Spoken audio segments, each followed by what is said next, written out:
Muito bem, leitores do blog BN Comunicação, estamos aqui mais uma vez para o Dicas de Saúde com o Dr. Gil e hoje o tema é diabetes. A você, telespectadores, que tem esse problema, preste muita atenção, porque a partir de agora, direto do blog BN Comunicação, Dicas de Saúde com o Dr. Gil. Boa noite, Dr. Gil. Boa noite, Beni. Boa noite a todos os ouvintes, tanto aqui de São Felipe como circunvizinhança e que tem acesso a seu blog. Nós hoje vamos falar qualidade de vida, como viver melhor, e na Dica de Saúde vamos falar especificamente sobre diabetes. Quais os tipos de diabetes, Dr. Gil, que as pessoas costumam ter? Na verdade, existem dois tipos de diabetes. O diabetes tipo 1, onde pega basicamente de adolescência para baixo, tipo criança até adolescência ou até um adulto jovem. Esse é o diabetes tipo 1. E o diabetes tipo 2, que normalmente acomete a pessoa a partir dos 30, 40 ou mais anos. Pessoas que sofrem dessa doença, quais são os sintomas? O que ela sente quando ela começa a perceber que está sentindo alguma coisa diferente relacionada a esse tipo de doença? Bem, antes de falar da sintomatologia, eu vou dizer o que é diabetes. Nós temos uma glândula logo abaixo do estômago, que é o pâncreas. Esse pâncreas, ele pode, apesar de ser glândula, ele é grande, é coisa de 10, 12, 15 centímetros de extensão.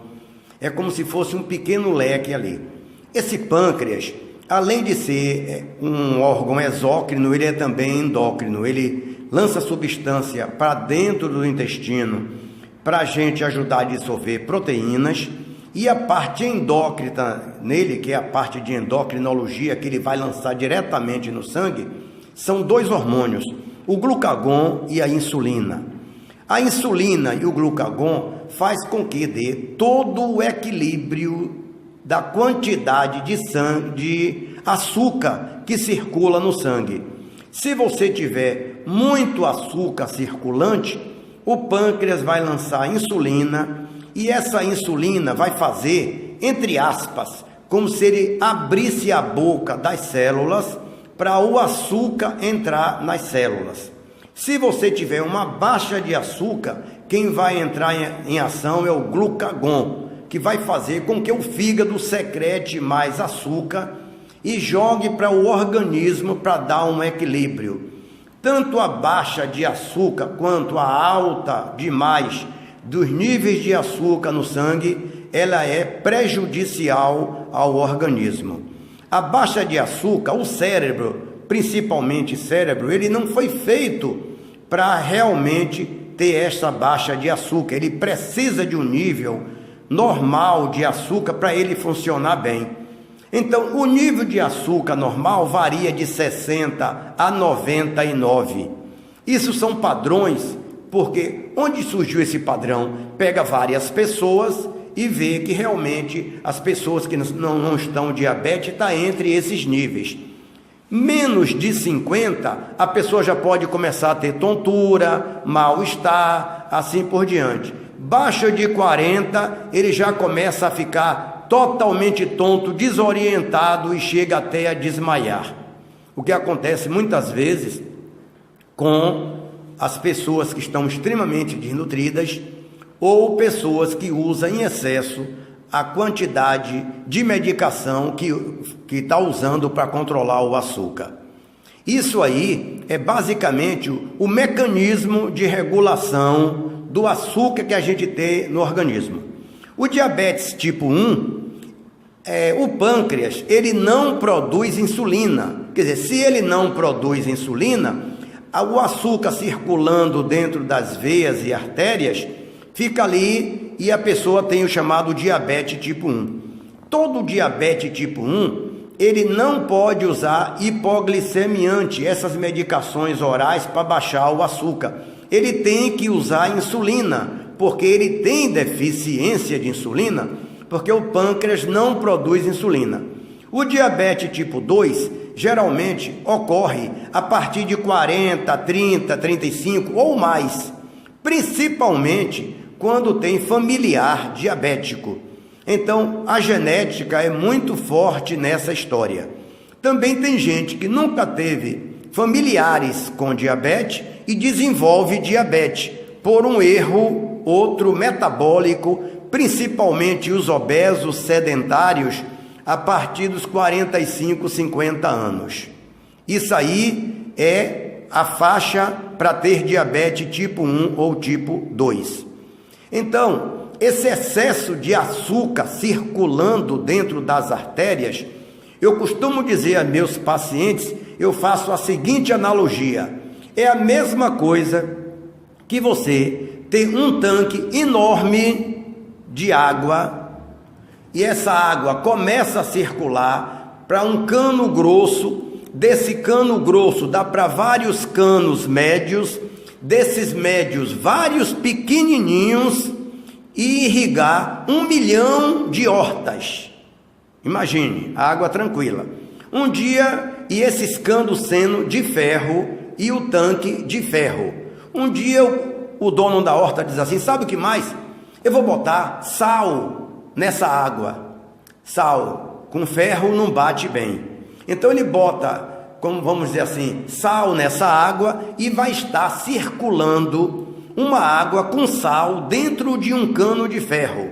Por fora o cano está ótimo, mas por dentro esse sal começa a comer o cano. É o que acontece com o diabetes. Esse excesso de açúcar vai começar a agredir todos esses vasos periféricos da cabeça ao pé. Da cabeça ao pé. Chega um dia que um vaso desse lá na frente poca. Tá certo? Quer dizer, rompeu ou entupiu. E a pessoa diz assim: ah, foi só aquele. Não foi só aquele. Todo o organismo está sendo agredido. Eu digo a todos os meus pacientes que se existe uma doença besta, fácil de tratar, é diabetes. Mas para quem se cuida, para quem não se cuida, é um inferno. Porque a partir do 5º, 8º ano, aí as agressões não tem mais o que fazer. Não tem como, entre aspas, citando aquela analogia da água com sal, não tem como você trocar esse escano todo no organismo. Quem mais sofre? Cérebro, vista, rim, pulmão, coração e a periferia, os membros inferiores. Porque a circulação do membro inferior vai ser muito mais, sabe que a circulação de perna é diferente de circulação de braço, porque o coração está perto. Subir o sangue do pé, perna para o coração é muito mais difícil, principalmente com os vasos desses totalmente agredidos. Repare, nós estamos por enquanto na doença, né? Então a pessoa que tem diabetes, eu costumo dizer a ela que o diabetes é como um banquinho de 3 pernas. Você sabe esse tamborete que tem 3 pernas? Se tirar uma, ele desaba. Não tem como tirar uma perna de 3 e ficar em pé. Então essas 3 pernas significam dieta, remédio e exercício. O exercício é tão importante quanto o remédio, que é tão importante quanto a dieta. Não adianta fazer só uma coisa, ele tem que fazer as 3, se é que ele queira viver muito.